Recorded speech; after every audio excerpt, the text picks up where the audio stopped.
Richard the Lionheart is the most famous king of England and has been admired by the English people for centuries for his heroic, martial qualities. But some people point out that he wasn't English himself. They like to say that he didn't even speak the language and hardly ever stepped foot on English soil.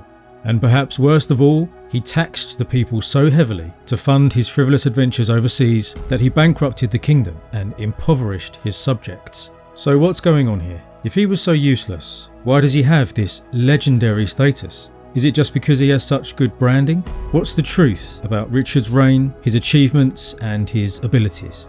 I'm Dan Davis, I'm a novelist, and on this channel we talk about the real history behind my historical fantasy stories. And this is the story of Richard the Lionheart.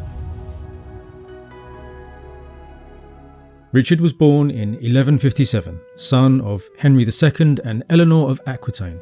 He was their third son and fourth child, and so of course he was not expected to become the King of England. They say that Richard wasn't an Englishman, but he was born there, specifically at Beaumont Palace in Oxford. Not only that, he was raised in England until he was 8 years old, and in fact he was eventually crowned in Westminster Abbey. It's true though that Richard's attention was often directed elsewhere. As a young prince, he was made Duke of Aquitaine by his father, and he had a great struggle to control the treacherous vassal barons there all his life. In fact, he was at war with the Kingdom of France and its allies from his childhood to his death. His father, King Henry II, had spent his life establishing and growing his influence over various duchies and counties through various methods, including his marriage to Eleanor. Historians call this conglomeration of lands the Angevin Empire, but it was nothing like a single state, a single kingdom.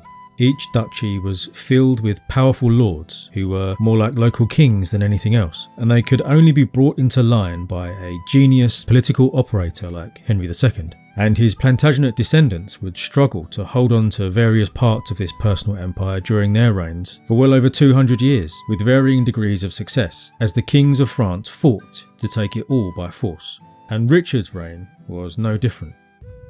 Did you know that Richard had part English ancestry? Not much, admittedly, but his grandmother's grandmother was Margaret of Wessex, and so he was descended from the Anglo-Saxon kings of England, including Alfred the Great, and on all the way back to Noah, and ultimately to the god Woden. Now, we might find that an amusing quirk of medieval genealogy, but divine ancestry is common in kings, and it's a way that kings are fundamentally different to other forms of leadership. It's important to remember that a king is not just a president or a prime minister in a shiny hat. And in terms of the overall conflict between the Plantagenets and the kings of France, we should remember that much of what is France today would not be territory of the Kingdom of France for a long time yet. The lords and commoners in Aquitaine, Anjou, Brittany and Normandy and so on did not consider themselves French, and there were many local dialects that marked them out as distinct. In England too, the lords, since the Norman conquest, had become something unique.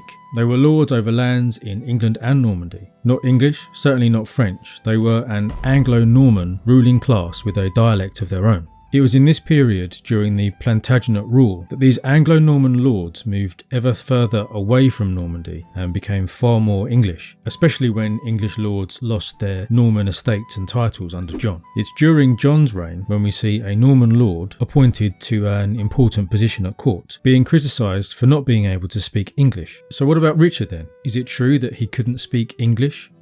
Well, we don't know for sure. We know he spoke a number of languages and understood Latin. His father understood English, though he did not have much cause to speak it. And we know Richard grew up in England, and although he would have been surrounded by people speaking the Anglo-Norman dialect of French, it's possible he did speak English. Either way, it doesn't matter. You know, there's a certain type of king observed in cultures all over the world, from the Americas to Africa and Europe to Polynesia. Anthropologists call this the stranger king, and Marshall Saladin says that it's the most common form of kingship found in the world. Because what you need in a king is someone truly different. And kings are, more often than not, said to come from a different people, a different tribe, a foreign kingdom, or even a mythical race. In medieval Europe, though, there was an understanding that the nobles of Christendom were somewhat interchangeable, and it hardly mattered to their subjects if their king or queen was Danish or Dutch or French or Italian. Queen Elizabeth famously said that she was the most English monarch England ever had. She was right, and she only got more right in the centuries after, and even she had Welsh ancestors. The extent to which the monarchs and their wives' foreignness mattered to people depended on their actions. And Richard's actions were, well, we'll talk about his actions in this video. But there's another interesting aspect of his ancestry. He was also descended from a female demon. The story goes that she was a lady of unearthly beauty who married an ancient Count of Anjou and bore him 4 children. Everything about this woman seemed perfect, except for the fact that she hated going to church. When one day she was forced to do so, she grabbed 2 of her children and floated away through a window, never to be seen again, leaving behind 2 of her children, who were Richard's ancestors. The Counts of Anjou were quite open about this family legend, by the way. Richard was said to have declared that he was descended from the devil. Surprising, perhaps, for a society like medieval Christendom, and this would be a shameful heresy for a commoner. But you see, the rules are different for kings. Their difference from us is the point. So, as I said, Richard spent his childhood in England, his first 8 years certainly. There's no good evidence for this period of his life, but of course he would have had the typical nobleman's upbringing and education in manners and singing, dancing, poetry, languages and other study. In adulthood, Richard was known for composing his own songs and writing verse, and he enjoyed church music too. The boy Richard had other disciplines to master. There is no doubt that the medieval knight was one of the most effective warriors in world history, requiring years of training in the martial arts and mastery of the warhorse, and Richard excelled at these things more than anything else. He also had a religious education, and contrary to what some might say, he grew to be a conventionally religious man, and he was sure to regularly attend mass, and he was ever attended by bishops and priests, and he supported the church financially. But he was never supposed to be King of England. His father Henry II intended his oldest son Henry for the crown, and his other sons, Richard, Geoffrey and John, were to be dukes over the other lands in this personal empire he had built. Henry the young king, as the oldest son came to be known, however, didn't want to wait to be given what he thought was his. Men in their late teens are not famed for their patience and good sense, and Henry the young king was worse than most. And in 1173 he rose in rebellion. All the 18-year-old Henry wanted was either England or Normandy or Anjou. That's not too much to ask, is it? Richard was only 15. He was spirited away to safety at the French court, where he was knighted by the French king Louis VII. And he took part in an attack on his father's lands in Normandy along with his brothers, but they were defeated. When their father made generous offers for peace, they rejected them, and the war continued. After Eleanor, his mother, was captured by his father, Richard made an independent and bold decision to attack the town of La Rochelle. But eventually his father outmaneuvered him and Richard had to flee. Eventually though, when he was the only one still resisting, Richard gave up and threw himself flat at his father's feet, weeping and begging forgiveness. The victorious and brilliant old king, only about 41 at this point by the way, rewarded his sons with far less than he had originally offered them. Still, Richard got half the revenues from Aquitaine and 2 castles there, so not too bad really, all things considered. But he could not just sit back and enjoy his newfound wealth. The rebellion that he'd been part of had stirred up countless lords who had to now be brought to heel, and it was Richard's task to do it in the name of his father. So he took control of the loyal forces of Aquitaine and went from castle to castle, besieging them and taking them all. Richard was a young man now, knighted and experienced in war, with lands and income all of his own. So what did he look like? Well, he was extremely tall, he was handsome, like his parents. He had red blonde hair and bright blue eyes. This was a young man with long arms and long legs and in a state of superb physical fitness and ability. There were more rebellions over the next few years in Aquitaine, as the King of France and the dukes and counts who were enemies of Henry and his sons were encouraged by the King of France. It was this conflict with France that would define Henry's reign and those of his sons and really all the Plantagenets that came after them. So the Kingdom of France at this time did not directly control much territory, but it imposed overlordship over the various territories that make up modern France. But thanks to Henry II, the King of France had lost control over Normandy, Anjou, Aquitaine, and had been outmaneuvered in other disputes like in Brittany. This relationship was complicated because technically the kings of England still owed fealty to the King of France for the lands they ruled there, and over the coming centuries it led to conflicts like the 100 Years' War. Anyway, as Duke of Aquitaine, Richard was almost constantly at war, putting down rebellions sponsored by the kings of France, trying to agitate against Henry and his sons. Richard, however, proved himself to be a truly brilliant military commander. In May 1179, when he was 21 years old, he led his army in a siege of Tailborg, which was considered basically impregnable. By this time, Richard was a veteran. What were you doing between the ages of 15 and 21? Playing video games? Getting drunk with your mates? Getting a useless degree in English literature? Well, Richard was making himself an expert in siege warfare, to such an extent that after moving his engines into position, it took him only 3 days to take the famed fortress at Tailborg. It was such a stunning victory that the other counts and lords still holding out immediately surrendered their own castles, knowing they could never stand against this young prince, the Duke of Aquitaine. He wasn't just an expert strategist and tactician. At the moment when the assault on the fortress hung in the balance, when the hand-to-hand fighting at the gates could have gone either way, Richard threw himself into the thick of the fighting and won the day, won the town and all Aquitaine by his own hand.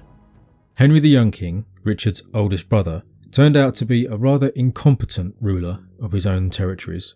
Richard, however, managed to raise the power of the Duke of Aquitaine to a level never before attained. Henry the Young King would be worse than incompetent, however. In 1182, Henry the Young King, encouraged, or you might say manipulated, by the new, very young King of France, Philip II, who would become one of the great figures of medieval Europe, once again rebelled against his father. Worse, he sided with the rebel lords of Aquitaine against his brother Richard. Henry the Young King was married to Margaret, Philip's sister, and so the brothers-in-law made war on the older King of England.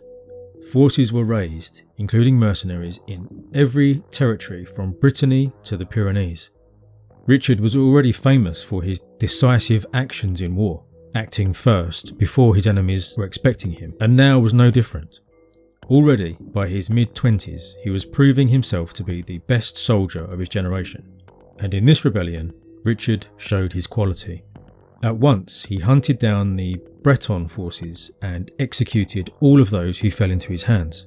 Then he rode almost non-stop for 2 days and nights, through late winter mind you, and fell upon a powerful mercenary force led by a rebel count as they attacked a church near Limoges.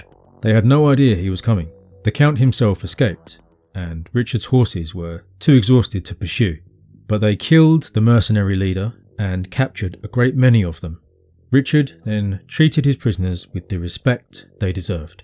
Some he drowned in the river Vienne, others he put to the sword, and the rest he merely blinded. But that's what you had to do with mercenaries who lived like pirates, raiding the common people and vulnerable churches. Everyone hated them, they were criminals really, so executing and maiming his prisoners was regarded as a moral act. But the war was still in the balance when Henry the Young King got ill and died. Now, Richard was the heir to the throne. It was not the end of the family's squabbles, however, because the king wanted to make young Prince John the Duke of Aquitaine, seeing as Richard would now get England. But Richard had been at war for 8 years to make the duchy his own, and he loved Aquitaine more than anything, and he was willing to risk everything rather than give it up. Richard's other brother, Geoffrey, was so displeased by being left out of everything that he went to the French court to continue the intrigue and to plan an invasion of Anjou. But God intervened, and Geoffrey was trampled to death by a horse in a tournament. Without Geoffrey, King Philip mounted an invasion of Henry's lands, and Richard helped his father to drive them off. Both sides gathered their forces and faced off in battle array, prepared for a grand pitched battle, the likes of which was hardly ever fought. The risks of grand battles like this were known to everyone. Unlike siege warfare, an open field battle was far too risky. A man could lose everything in a single day.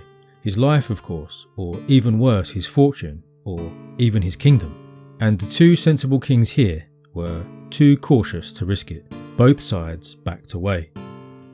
Richard unsurprisingly, would have attacked, and there's some evidence that he tried to force the issue, but a papal legate arrived from Pope Urban III with instructions to stop all this pointless quarrelling and prepare for a crusade. Peace terms were worked out, 2 years of peace was agreed, and the armies dispersed. And this was when Richard abandoned his father and rode to Paris with King Philip. Philip so honoured him, wrote the chronicler Roger of Howden, that every day they ate at the same table, shared the same dish, and at night the bed did not separate them. Between the two of them there grew up so great an affection that King Henry was much alarmed, and, afraid of what the future might hold in store, he decided to postpone his return to England until he knew what lay behind this sudden friendship." End quote. It's this episode and that quote that, from the mid-20th century, is sometimes used to portray Richard and Philip as homosexual or romantically involved. But that is a case of projecting modern prejudices and misunderstandings onto the past. For one thing, sharing a bed was the norm back then. Whole families shared beds, servants slept in beds with their mistress or master, and friends and companions shared beds too. There was nothing sexual about it. They had very different notions of privacy in that period. Because sharing a bed was something you only did with friends and family, it could also be a political act. Henry II and the greatest knight who ever lived, William Marshall, symbolically shared a bed at one point as a gesture of friendship and peace. It was about a display of trust, and Richard and Philip were using one another, publicly showing signs of unity, to politically threaten King Henry. It worked too. Henry sent word to Richard promising him everything he wanted, and Richard went to him to pay homage, swearing on the Gospels that he would be faithful to him against all men. So their armies had almost clashed in a great and decisive battle on the 23rd of June 1187, but the cautious Henry and Philip had both decided that prudence was the best course and had withdrawn for peace talks. 2,000 miles away a few days later, on the 3rd of July, the King of Jerusalem took the opposite decision, deciding against all good judgment to march to the relief of the city of Tiberias. He was surrounded and forced into battle at Hattin. On the 4th of July, the army of Jerusalem was annihilated, and Jerusalem fell to the invaders. These events would ultimately lead to the Third Crusade.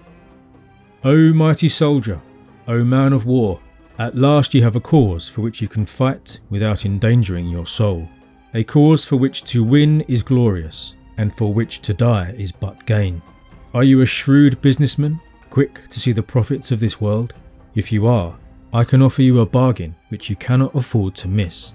Take the sign of the cross. At once you will have indulgence for all the sins which you confess with a contrite heart. The cross is cheap, and if you wear it with humility, you will find that you have obtained the kingdom of heaven. St. Bernard of Clairvaux. In the autumn of 1187, Richard took the cross at Tours. He was the first prince north of the Alps to announce that he was going on crusade. He acted in haste, without seeking his father's permission.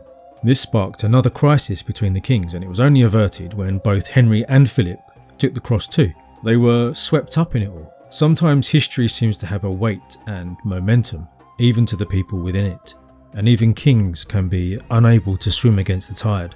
The crusading fever had been sparked off by Saladin's conquest of Jerusalem, and now the massed armies of Saracens were threatening all the Christian kingdoms of Outremer. All good Christian soldiers had to take up their sword in the armed pilgrimage to the Holy Land and save it for Christendom. The church was driving the crusading mania, and preachers and troubadours roused the masses in their enthusiasm. In later times we might call this propaganda, and once the public will is formed, it can take on a life of its own. Those men who did not take the cross were given gifts of a spindle and wool, to suggest that they were therefore nothing but women, suited only for staying home and spinning. There were financial pressures applied too. Everyone had to pay a tax to fund it. Everyone, apart from those who took the cross. Now, you might have had a perfectly valid reason for not taking the cross. In fact, going on crusade might have been the worst possible thing for you to do, making no sense for you whatsoever. But, whipped up by those in whose interests it was that you do it, Public opinion was now against you, and the weight of it proved irresistible. Henry was undoubtedly reluctant. He'd been promising to go on crusade ever since 1172, but he'd done nothing about it. As far as he was concerned, he had more important things to attend to. Richard, however, was genuinely committed to the cause. Some men are born soldiers. Richard was 30 years old now, and he'd been fighting half his life, but that was against Christians. He had done his duties as a prince, and he had committed countless acts of heroism. But a crusade was something else entirely, something far greater. But no matter how keen they actually were, they couldn't go at once. First, they had to raise enormous sums of money, and it required a remarkable level of planning and years of preparation. And despite everything else, the local wars continued. Rebellious counts attacked Richard's lands, and Richard attacked theirs in turn. In 1188, Richard assaulted Toulouse and captured 17 castles. Philip, his supposed close friend and brother in the coming crusade, took up arms and invaded his lands. In one battle over a town he was fighting to win back, Richard was thrown from his horse in the fighting, and he was rescued by a local butcher. However, by 1189, Richard once again fell out with his father over his inheritance and sided with Philip. Together they attacked Henry's forces and drove him into flight. It was here where a famous incident occurred. Henry's rearguard was under the command of William Marshal. Richard's forces, galloping behind, were about to overwhelm them when William turned his horse and rode straight at Richard. Neither man wore their mail hauberks, and as William levelled his lance, Richard cried out, "By God's legs, do not kill me, Marshal. That would be wrong. I am unarmed." This is the way William told it anyway, so take it with a pinch of salt. And the Marshal cried out in answer, "No, let the devil kill you, for I won't." And, adjusting his aim, he ran his lance through Richard's horse. He then rode to safety with his rearguard, the king saved. So did this actually happen? Well, apart from the dialogue perhaps, it probably did happen. And that oath, "By God's legs," apparently that was actually one of Richard's favourites. I might start using that myself. King Henry, on the run now from this alliance of betrayal, fell increasingly ill until on 6th of July 1189 he died. Richard strode into the abbey church where his father's body had been taken and stood at the head of the bier, saying nothing and showing no outward sign of emotion. Then he turned away. Richard was 31 years old. He'd been at war since he was 15. Now he was king, and he had a lot of work to do. William Marshal was standing vigil by the king's body. "So, Marshal," Richard said, "the other day you tried to kill me, and would have done so had I not turned your lance aside." "If I had wanted to kill you," William replied, "nothing could have stopped me." "Marshal," Richard said, "you are pardoned. I bear you no malice." Indeed, Richard praised and rewarded the Marshal and all the king's loyal men who had stayed with the king in his defeat and death. Those men were loyal to the end. They were loyal beyond the end. These were the kinds of men that Richard wanted by his side. Men who would not desert him even after all was lost. To secure the loyalty of William Marshal, Richard granted him the hand of Isabel de Clare, heiress to vast estates in the Welsh Marches, as well as the county of Pembroke and the lordship of Leinster in Ireland. At a stroke, the famous knight had become one of the most powerful men in England, in all Christendom in fact. It would be like winning the lottery, controlling a multi-billion-dollar company, and becoming a powerful politician all in one day, and getting a top-quality wife. William the Marshal would serve Richard loyally for the rest of his life. The Marshal set off immediately to marry the de Clare heiress. As he was boarding his ship at Dieppe, the victor of 1,000 tournaments rushed up the gangplank with such eagerness that he fell off it and plunged headfirst into the filthy dockwater. Richard was king, but he was still going to go on crusade. Before he could do that, he had to secure his lands. The duchies and counties had to be brought to heel, lest they think that this was an opportunity to wriggle out of their duties, or even take up arms. Richard was busy arranging marriages and securing loyalty. England, however, was secure. His succession to the crown was assured. Even so, he intended to be seen as a fresh start and a welcome alternative to his father, who had ended up quite unpopular, partly due to the Crusade tax that he'd raised. Richard restored confiscated lands to English lords, and the prisons were emptied. So when Richard landed at Portsmouth, he was greeted with cheers of joy by the English. Richard was already loved for his martial brilliance. Everyone loves a winner, don't they? Especially in their king. He was not above theatrical propaganda either. He arrived in England with one of his father's most unpopular ministers ostentatiously loaded down with chains, the implication being that Richard was here to administer justice. He's often accused of not caring about governing England, but his next actions prove that not to be the case. He appointed many trustworthy and experienced men to the important positions of the realm, and many of them had served his father. He did the same in all of his lands, appointing those who could be trusted, and his decisions everywhere proved largely correct. He's also accused of robbing England blind to pay for his crusade. It is said that he declared that he would sell London if only he could find a buyer. Clearly, he saw his English subjects as nothing more than cash cows. Only, it's not true. He didn't raise a tax to pay for the crusade. His father did a few years before, but Richard didn't. Instead, he sold whatever he had to willing buyers. And it worked in this way for all the kings of England. When a lucrative position like county sheriff became available, the great lords of the realm would pay the king for the honour. The sheriff was like the crown's representative in a county, the shire reeve, responsible for law and order and for carrying out the king's will. And if you could get one of these jobs, you'd be set for life. You could rake in huge sums, depending on the county. Some were worth more than others. And everyone with any ambition knew that these jobs were worth the investment. You still had to do a good job, of course, because you served at the king's pleasure, and he could kick you out and offer it to someone else who could pay instead.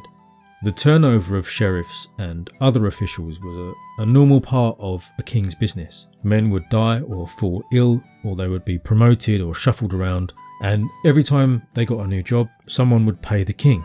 The only difference with Richard was that all of these jobs changed hands at once, so a decade's worth of shuffling happened in a year or two, so he raised a lot of money from his lords very quickly. But nobody was complaining. Everyone got what they wanted. And Richard did not put anyone in place he wasn't absolutely confident in.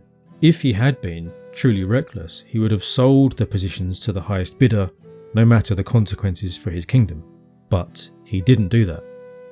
So he ended up with enough money to pay for a fleet of ships, and he set off for the Holy Land. However, the journey there would be almost as exciting and action-packed as the Crusade itself. From the start, the tension with Philip was palpable. The King of France was the more important man. After all, Richard held his continental possessions with Philip as his overlord, and England was a smaller kingdom in terms of tradition, prestige and wealth. But Richard certainly had far more personal charisma than Philip. The traits that helped to make Philip so enormously successful over his long reign, his prudence, patience and pronounced sense of his own greatness, were not suited to this great undertaking. Richard, however, was a man of action to the core. When presented with a problem, he acted swiftly, decisively and competently. Like that time he conquered a town in about an hour. When the expedition reached Messina in Sicily, the pressures of having the English and French armies and fleets in the town boiled over. Rising food prices and scarcity made men on all sides desperate. Richard took over a monastery and used it as a supply dump, and rumours went about that Richard intended to conquer the city, maybe the whole island. Some sort of fighting broke out and the local authorities couldn't stop it. So Richard invited King Philip and the Sicilian governors of Messina to a conference at his lodgings so that they could jointly come up with a solution to the growing disorder, like imposing price limits on certain goods and appropriate discipline and punishments for wrongdoers on all sides. But while they were in the middle of discussions, the sounds of shouts and the clash of arms reached them from outside. A riot had started in that quarter. In fact, the lodgings of Hugh de Lusignan, a baron of Aquitaine and an ally of Richard, was being attacked. As far as Richard was concerned, the time for talking was over. The locals could not impose order, and so he would. King Philip primly said that he would do nothing to help, so taking up his sword, Richard marched out of the conference and called his men to him. They broke down the gates of Messina and charged into the riot with Richard at the head of his forces. Anyone who resisted was killed, but it was not some simple massacre. Richard lost 25 of his own household troops, a significant percentage. Nevertheless, it was all over in an hour or two. While the English soldiers plundered the city they'd conquered, the banners of their king were raised over the walls and towers of Messina. Philip tartly demanded that they be taken down and his own raised up in their place. This wasn't just about his sense of personal honour. As equal partner in this crusade, he expected an equal share of all the loot. In the spirit of compromise, Richard lowered his own and raised up the banners of the Templars and the Hospitallers, and he handed control of the city over to them. Nevertheless, it was Richard who maintained order by taking hostages from the wealthier families of Messina, and it was Richard who built a wooden fortress on a hill overlooking the city. The price of bread and wine was fixed, and anyone who gambled was stripped naked and whipped through the army 3 days in a row, while sailors were dunked in the sea 3 days in a row. And so, thanks only to Richard's decisive actions, the crusade overwintered in Sicily in relative peace. Surely you can see why men loved to follow Richard. This is the kind of king that all men, all warriors at least, wish to serve. A king who leads them well in war and in the times between wars. A king who values them highly because he is a warrior himself. A king who will not send them anywhere that he is not willing to go himself. A king who you can fight beside, shoulder to shoulder. Look at the adoration heaped on elite sports stars today. Imagine if one of those sporting champions, an especially tall and handsome one, was also a war hero, descended from a line of heroes, and was the leader of your country. Is it really so hard to understand why Richard is remembered so fondly even today? Anyway, it was now when Richard married the only Queen of England who was never to set foot in the country, while she was Queen at least. Richard had been betrothed to Philip's sister Alice for more than 20 years, ever since she was a child, and for all that time she had been in the custody of Henry II. However, when she grew to adulthood, old King Henry had made her his mistress. It was rumoured that she had given birth to an illegitimate child. Richard refused to marry such a woman, even if she was the sister of the King of France. It was a doubly humiliating affront to Philip. He sailed away from Messina, leaving Richard behind. They say that the end of the formal betrothal was where their rift, their rivalry, deepened beyond repair. After Philip was gone, the 70-year-old Eleanor of Aquitaine arrived, with Richard's bride-to-be, Berengaria of Navarre. She's quite an inconsequential figure, and she was probably pretty, well-mannered, and totally boring. Richard married her to secure his southern borders and ensure Aquitaine had a local ally. But despite the apparent expectations of the soldiers on the crusade, it was not a love match. Even after his marriage, Richard preferred to share his bed with other women, although he did his duty and slept with her often enough. Their marriage, however, was to be childless, and after he died, the crown would pass to his brother John. So Richard was not a faithful man. There is a story that he was so randy that even in the week that he was dying from sepsis, he had women, multiple women, brought to share his bed, his deathbed. Richard did acknowledge at least one illegitimate son, known as Philip of Cognac, after he married the heiress of that land, and he lived until he was at least in his early 20s, when he either died or became known by some other title. There is a story that he killed the Viscount of Limoges in revenge for his father's death, but we don't know if that happened or how it might have occurred. That's pretty cool though. I hope that did happen. That would make a good novel. Richard couldn't marry Berengaria right away because it was Lent, so they sailed off towards the Holy Land, but an almighty storm blew up and scattered the fleet. Along with about 25 other ships, Berengaria's ship, and Richard's sister Joan was with her too, had been blown to Cyprus and was now sitting off the coast at Limassol. Cyprus was in a strange situation at this time. It had been part of the Byzantine Empire, but a member of the royal family, Isaac Ducas Comnenus, had basically seized it for himself and set himself up as an independent ruler, calling himself emperor. He was a tyrant, really. He'd even allied with Saladin. All those from Richard's scattered ships who washed up on shore were arrested and thrown in prison and treated terribly. Isaac tried to get Berengaria and Joan off their ship, even trying by force, but sensible women that they were, they declined his false invitations and fought off the attacks. All the while, Isaac was assembling his forces on shore to take the English ships and the princesses into his custody.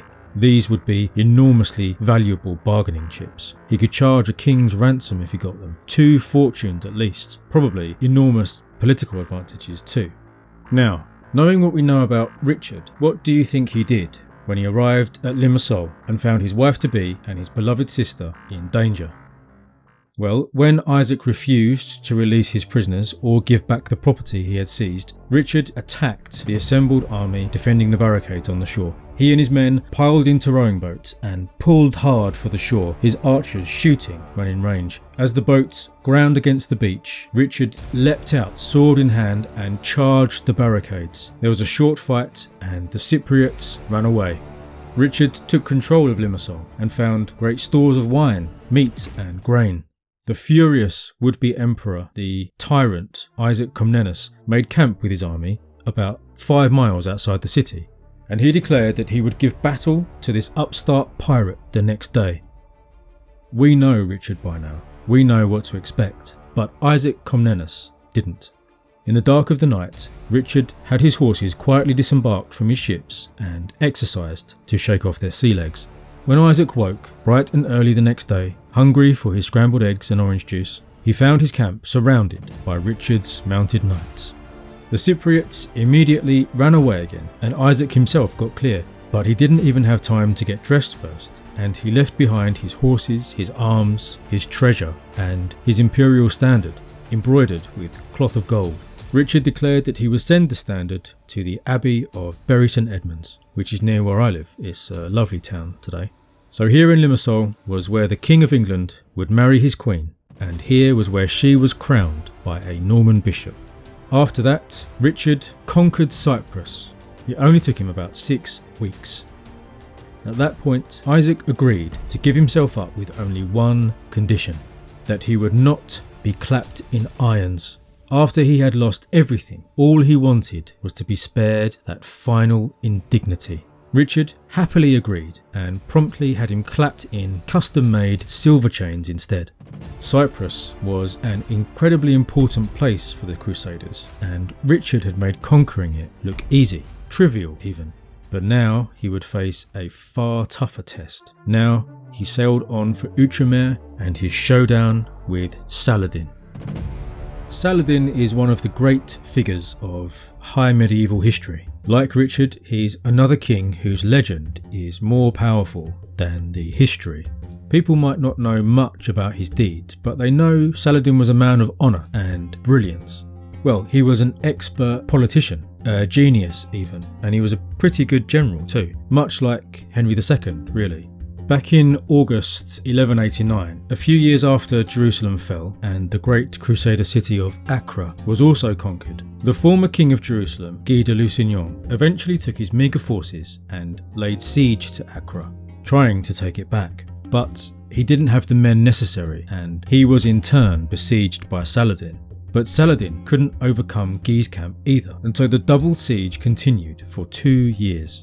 But with each month that passed, more and more reinforcements poured into Guy's camp. King Philip arrived months before Richard because he'd set off earlier and he hadn't conquered any empires on the way. But he had since only set up a few catapults to fling rocks at the walls while he sat down at Tyre, politicking with the local lords to try to resolve who was to be the future king of Jerusalem and other issues. And when Richard got to Tyre, Philip had seen to it that they wouldn't let Richard into the city. But Richard wasn't bothered. The very next day, he took his fleet to Acre. On the way, he found a huge ship flying the French flag. Smelling a rat, Richard chased it down. It turned out to be a blockade runner, trying to sneak supplies into Acre. The enemy ship was promptly sunk in sight of all the armies around the city, and Richard was given a hero's welcome. The scene around Acre was one of complete destruction. It was a land laid waste by 2 years of warfare. There were tumbled walls and scorched earth, and the filth and detritus of thousands of people. The pestilential air reeked of human waste and campfires. This was Richard's kind of place. From the belly of his ships, the King of England craned vast amounts of pre-built siege equipment that his men had built over winter in Sicily. He also had erected an enormous wooden fortress outside Acre. The siege stepped up a gear. Walls were battered down and undermined. The Crusaders attacked the breaches, while Saladin's forces outside attacked the Crusaders. Both Richard and Philip fell ill with some sort of disgusting malady that made their hair and nails fall out. It seemed for a while like Richard was going to die, but soon he demanded to be carried in a litter to the front lines so he could continue to direct the fighting. The defenders inside the city had inherited the technology of Byzantine Greek fire and launched incendiary bombs and shot flamethrowers at the attackers over and over. Eventually though, the city fell and the English and French banners were raised over the city. Now, in this moment of victory, a decision was made that would have far-reaching consequences for Richard, England and all Europe. Because a man called Duke Leopold of Austria, a man with impressive connections but little money and almost no soldiers, also raised his own banner beside those of the king's. Now, he'd been there in Outremer longer than they had, but basically all the German part of the crusade had either never arrived or had now left or died of disease. Raising his banner as if he was equal to the kings of England and France was worse than a joke. It was offensive. Also, by raising his banner, he was claiming a share of the loot. So, Leopold's banners were torn down, and it was this act that led ultimately to the petty, jealous Leopold taking Richard captive on his way home. We'll get to that in a bit. After Acre fell, Philip, outdone at every turn by Richard's energy and ability, sailed for home. Not trusting Philip to keep his word to leave Richard's lands in peace, Richard also sent a group of Englishmen back to warn everyone that despite their oaths to the contrary, Philip was probably going to start trouble again. But Richard stayed in order to secure his greatness. And it's now that we get observations of Richard from the Muslim chroniclers. For a man called Bahar ad-Din, a companion of Saladin, Richard was, quote, a man of great courage and spirit. He had fought great battles and showed a burning passion for war. His kingdom and rank were inferior to those of the French king, but his wealth, reputation and valour were greater. End quote. Elsewhere, Bahar ad-Din refers to Richard's wisdom, experience, courage and energy, and to the cunning of this accursed man. To gain his ends, he sometimes uses soft words, at other times violent deeds. God alone was able to save us from his malice. Never have we had to face a subtler or a bolder opponent. End quote. These kinds of comparisons between the two kings have been made ever since, because Philip made the clever choice to leave, didn't he? It was of more material benefit to him to be at home scheming in France. While Richard was busy, Philip would take advantage. But promising to do something, like a crusade, and then slinking away when it's barely begun, is not the act of a hero, is it? Even his friends and contemporaries and his first biographers understood that this act left an indelible stain on his reputation. Philip was undoubtedly the greatest politician of his generation, and he made his kingdom strong and powerful during his reign.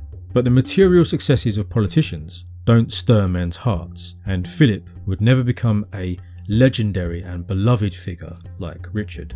Anyway, so back at Acre, Richard gathered his forces for the next conquest. But first he had to get rid of these prisoners. He tried to hand them over to Conrad, the ruler of Tyre, so that he could ransom them to Saladin, but Conrad would do nothing that would help Richard, who was allied with Conrad's enemies, the Lusignans. So Richard had to sort it out himself. They made a deal with Saladin that he would buy them back. Richard even generously agreed that Saladin could pay in instalments. But on the appointed day, Saladin simply didn't pay. And then he continued to stall. Everyone knew that Saladin was trying to slow down Richard's advance, while Saladin raised more men. Skirmishes started between the two forces, and a rumour spread that the Christian prisoners in Saladin's camp had been executed. So finally, after being manipulated for days on end, Richard marched his prisoners out of the city and executed them. There were maybe 3,000 of them. Of course, Richard had been executing his captives since he was a wee lad, and this was how things were done. When Saladin captured the Templars and Hospitallers after Hattin, he had had them all executed too. There's no doubt that Richard would have preferred the money, but if Saladin had decided not to pay, then what else was he going to do? He couldn't keep them, they couldn't possibly feed them for one thing, and they couldn't release thousands of soldiers to take up arms behind them and get nothing in return. The Muslim chroniclers wrote that Richard should have just sold them into slavery instead. Slavery was widespread there, and it seemed a simple solution to them. But although they had no real moral objection to it, the 12th century Europeans didn't tend to do that sort of thing, so they were killed instead. Problem solved, they marched on. South to Jaffa and the Great Battle of the Third Crusade. This would be Richard's finest hour. Now, the siege experts of Western Europe were marching into open country where they would face the elite Turkish cavalry. This was a new kind of warfare for Richard, and it would be his greatest test yet. During the march from Acre to Jaffa, the massed, mounted archers swooped in repeatedly to pepper the Crusaders with arrows. They surrounded Richard's army on three sides as they marched and rode slowly down the coast. From a distance, the enemy arrows lacked the force to penetrate the armour of the man-at-arms, so it was observed that the Crusaders walked in the baking heat with arrows sticking out all over them. The arrowheads penetrating the mail hauberk but sticking into the padded gambeson beneath. There were so many arrows falling on them that it wasn't worth stopping to pull them out. They couldn't stop. Bahar ad-Din had this to say: "I saw some of the Frankish foot soldiers with from 1 to 10 arrows sticking in them and still advancing at their usual pace without leaving the ranks. One cannot help admiring the wonderful patience displayed by these people." But men died on the march. Horses died too. Richard rode up and down his lines, ordering his men to hold their ranks and carry on. Discipline was all important if they were to survive these assaults.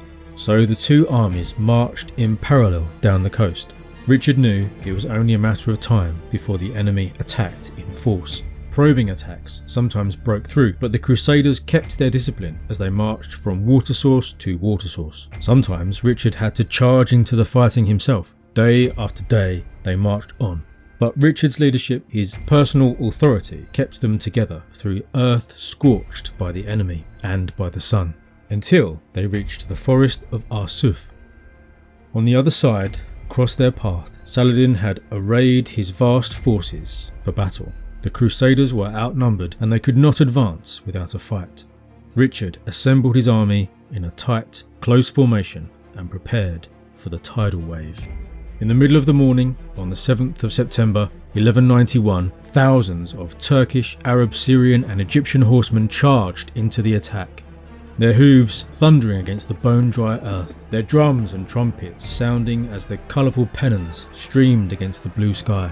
But the Crusaders stood firm. Assaulted from all sides, the knights begged to be allowed to be released in a counter-attack, but Richard said no. For hours he said no, while the enemy charged in over and over, shooting their arrows, throwing their javelins. The heat grew unbearable and men collapsed where they stood as the dust rose and the drums and cymbals crashed. Horses were killed in their hundreds before they ever took a step in the charge that was surely to come. But Richard knew he had to time this to perfection. If he charged his knights too soon, the enemy would simply retreat, melt away from the weight of the charge, and the knights would come to a stop out there, exposed and vulnerable to a swift counterattack. Only when the swift horsemen were crowded so tightly that they could not escape would such a charge have any hope of success. Great lords begged him, weeping, to order the charge, falling to their knees in the dust before him, covered in the blood of their horses, and still Richard said no.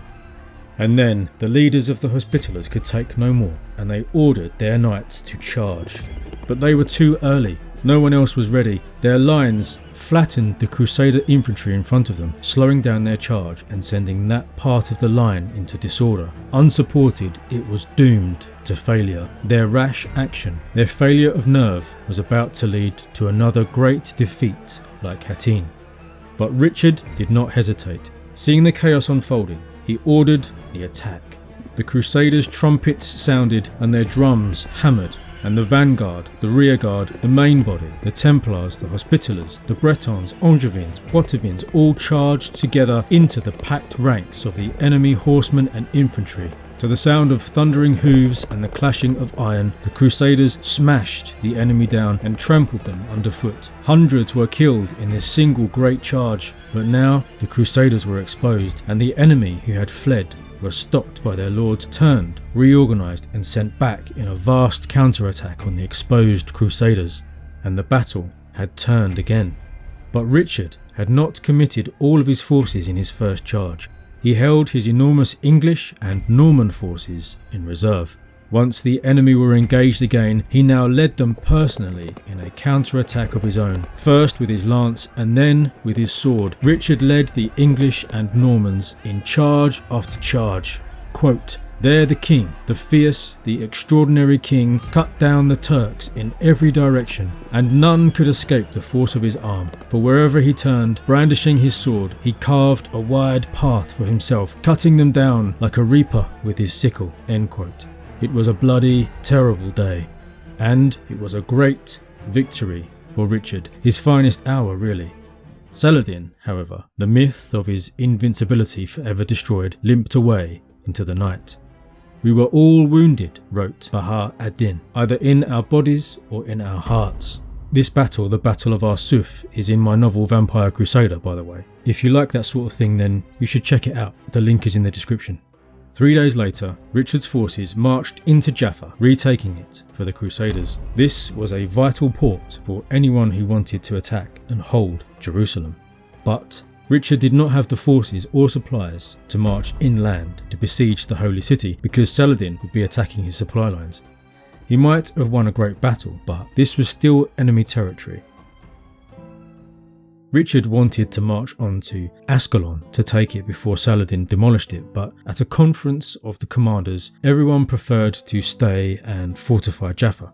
He was the leader of the army, but Richard was not the king of these men, and he could not rule by decree. Richard reluctantly gave way. Jerusalem seemed so close, so ripe for the taking, but the bickering lords of Outremer were too preoccupied with their own squabbling. There were endless fights between them over the Crusader States, cities and fortresses. They did actually march on Jerusalem eventually, but there was appalling weather, heavy rain and violent thunderstorms, making a sea of mud for miles around.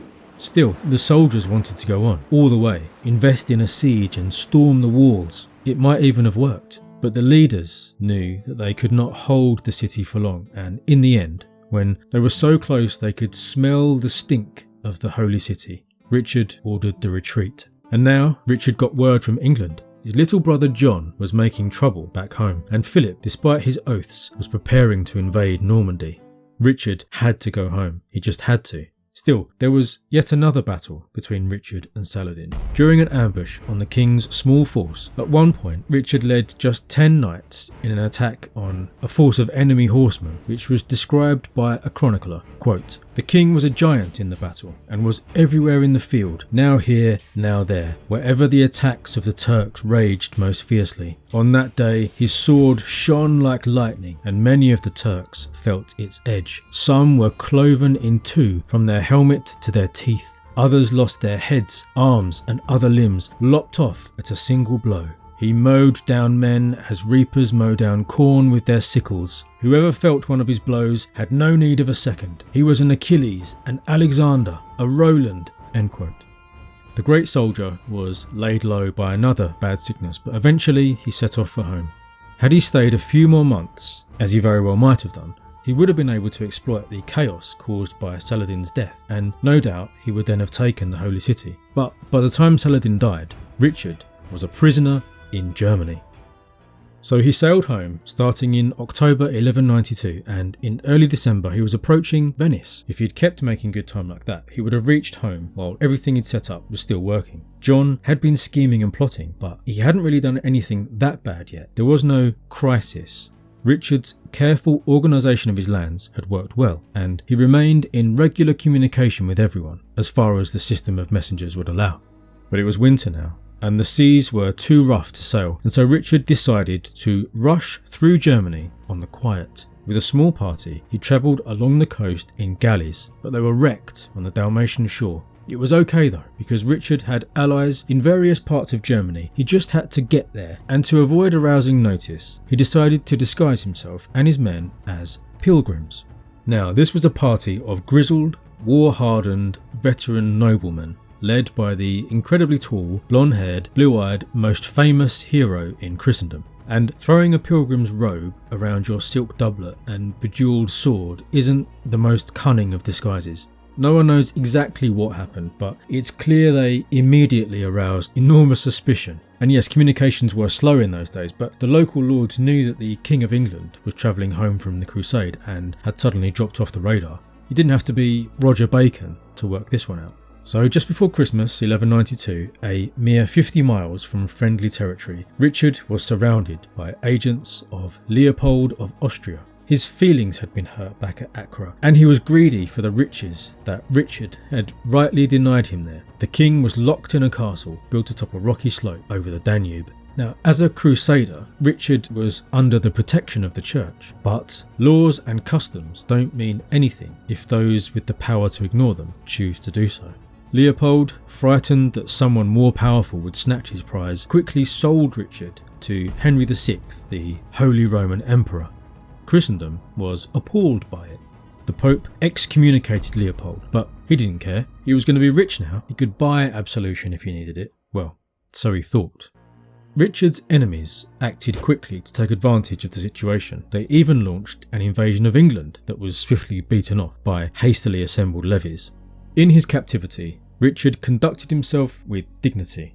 At one point, he was in effect put on trial at the imperial court and accused of all kinds of crimes in the Holy Land, like oath-breaking, plotting to kill the emperor's allies, and other jumped-up baseless charges. Envoys from King Philip were there to witness it, and also to formally publicly declare that all agreements Richard had had with Philip were now voided. Basically, they were saying that Philip was now going to invade Richard's lands and take it all for himself. These lords, kings and emperors were a bunch of vile schemers with no honour among them. But even Philip's court poet, an eyewitness in the delegation that day at the imperial court, could not help but admire the only truly noble man amongst them all, the royal prisoner. Quote, "When Richard replied to these charges, he spoke so eloquently and regally, in so lion-hearted a manner, that it was as though he had forgotten where he was and the undignified circumstances in which he had been captured, and imagined himself to be seated on the throne of his ancestors at Lincoln or at Caen." End quote. Somehow, it worked. Richard's speech was so brilliant that the lords of the Holy Roman Empire were moved to tears. Public opinion, or at least lordly opinion, was swayed by Richard's performance, and the emperor dropped his accusations and instead praised Richard, giving him the kiss of peace and promising to bring about a reconciliation between him and King Philip. And then he demanded 100,000 marks for the ransom. Richard may have been locked up, but even now you can sense the man's immense energy and unshakable spirit. There were reports, for example, that Richard was playing practical jokes on his guards and getting them terribly drunk. The nobles of England and all his lands were asked to come up with as much money as they could, quickly. Of course, the more they paid, the more royal favour they were buying, and so they did it with as much enthusiasm as they could afford. And a hefty temporary tax was raised on income and movable property. They also raided the church's silver and gold plate. When he heard that Richard was going to be released, Philip sent a warning to John in England. He said, "Look to yourself, the devil is loose." Despite Richard apparently being brought so low, and despite Philip having had such a huge advantage in attacking and taking many of his rivals' castles during his captivity, despite Philip being his overlord on the continent and John being in command of England, it's clear that they were still desperately frightened of him. So frightened, in fact, that they put their money together and offered 150,000 marks to buy Richard. Or, if the emperor preferred, they would pay him 100,000 marks to keep Richard locked up in Germany for another campaigning season. Or they would pay £1,000 per month for every month he was locked up, for as long as the emperor wanted to keep him. You can sense their desperation, can't you? Richard's allies in the empire forced the emperor to stick to his word, and then, after more than a year, Richard was finally free, and now his enemies would pay. One of his enemies, Leopold of Austria, promptly had a riding accident. His horse crushed his foot and it turned black. No one was brave enough to perform the necessary amputation on their prickly lord, so Leopold eventually tried to do it himself with a bit of help. He held an axe over his shin and he ordered a servant to whack it with a mallet. After 3 blows, the limb was finally severed, but it was too late. The sepsis got him, and he died in agony. Clearly, God had punished him for his actions. But it was down to Richard to deal with his brother John. Amazingly, John had spread rumours that Richard had died, and he was calling himself king. Even when Richard arrived in England in 1194, John's men held on to the castles that he had taken in his own name. Richard actually stormed Nottingham Castle, leading the assault himself, when he was seriously under-armoured. This attack was repulsed, but they captured some John loyalists, and the next day they hanged them in sight of the defenders in the castle. When they were finally convinced that Richard had actually returned, they surrendered. Richard initiated legal proceedings against those lords who had gone against him, reorganised everything in England, and set off to defend Normandy from the French invasion. He was never to set foot in England again. But then he didn't need to. He'd restored order and everything was working properly again under the administrators he set in place. However, his holdings on the continent were at enormous risk of being lost, and that's where his treacherous brother was. Richard could have punished John severely, but he didn't. When John came to Richard in Normandy, he fell at his feet and begged forgiveness. That forgiveness was given at once, but with words of deep contempt. This is what Richard said, looking down at his grovelling brother. "Don't be afraid, John. You are a child. You have got into bad company, and it is those who have led you astray who will be punished." John was 27 years old, by the way. Some historians have called Richard arrogant. Others temper this judgment and observe that his greatest fault was his overconfidence. He acted as if he was indestructible, as if he was destined for greatness and a long life, and nothing could stop him, not enemy arrows and swords, or treachery and scheming. Then again, he'd been in countless battles. I have mentioned barely any of them, and he'd been laid low by severe illness many times, and he'd been locked up by his enemies, betrayed by his brother, and here he was, the momentum immediately back in his favour as soon as he is back on the scene. It's no wonder he was confident. He had a realistic view of his own remarkable abilities. Of course, this recklessness would ultimately lead to his early death, so there is that. But the war against Philip did indeed turn in Richard's favour. The contrite John had gone over to his brother along with all his forces, and they retook the towns that had been lost. Fortress after fortress, castle after castle was attacked and taken or demolished. From Normandy, he marched to Aquitaine, all the while trying to bait Philip into a battle that would decide everything. Richard wanted that battle more than anything, but Philip repeatedly refused to give it to him. Once, the two armies almost engaged when Richard cut off the French army's progress, but Philip immediately turned and marched away. Even then, Richard caught up with the rearguard, captured the siege engines, and then the whole French army disintegrated as it fled in panic from Richard's forces. Richard himself intended to capture Philip, and they charged after the fleeing king for hours, changing tired horses almost without stopping. But Philip got away. His wagon train, however, did not. He lost his finest horses, his royal tents, and a huge amount of his treasure. Richard also captured the French archives, including the documents naming the lords who had been willing to betray Richard. It was another stunning victory, and over the next few years, Richard doggedly regained the lands that had been taken from him and extended his influence further. It was not all plain sailing. Once he was shot in the knee by a crossbow bolt, a foreshadowing of what was to come. Also, he built his famous fortress, Chateau Gaillard. That means saucy castle. It was a vast undertaking, built in a strategically critical part of the country. He built himself a palace at the site down by the river where he lived for the last 2 years of his life. Opposite the palace, he laid out a new town, and above it all, on the 300-foot limestone crag, was where he built his magnificent castle.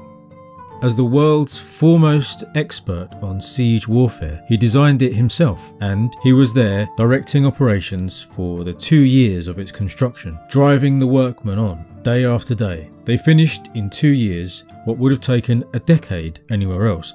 Chateau Gaillard was not intended to be merely an impenetrable defensive structure. Richard intended to use this place as the jumping off point for his conquests of French territory. He continued to fight almost continuously, and again came close to killing or capturing Philip in a skirmish.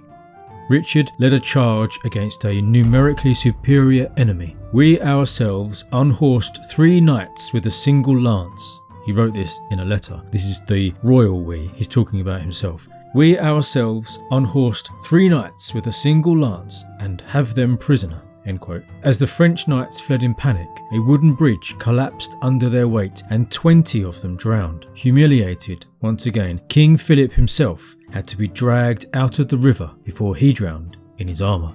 But Philip's constant politicking, his ceaseless scheming and bribery and promises to those who would rebel against Richard, finally paid off. In March 1199, Richard led his troops in a siege to a rebel viscount's castle at Châlus-Chabrol. At dusk on the evening of the 26th of March, Richard ordered his men to press on with their assault. This was a pathetically small and weak castle. It had no hope of holding out against the veterans, and the 40 men and women inside would surrender at any moment. The story goes that there was a single crossbowman still shooting from the ramparts. So ill-equipped was he, this commoner used a frying pan for his shield. Every now and then he would load and shoot down at the attackers. Richard watched from behind his men. When the crossbowman aimed a bolt at Richard, the amused king applauded the man's absurd confidence. However, this meant he was a fraction late in raising his shield, and the bolt penetrated the king's shoulder.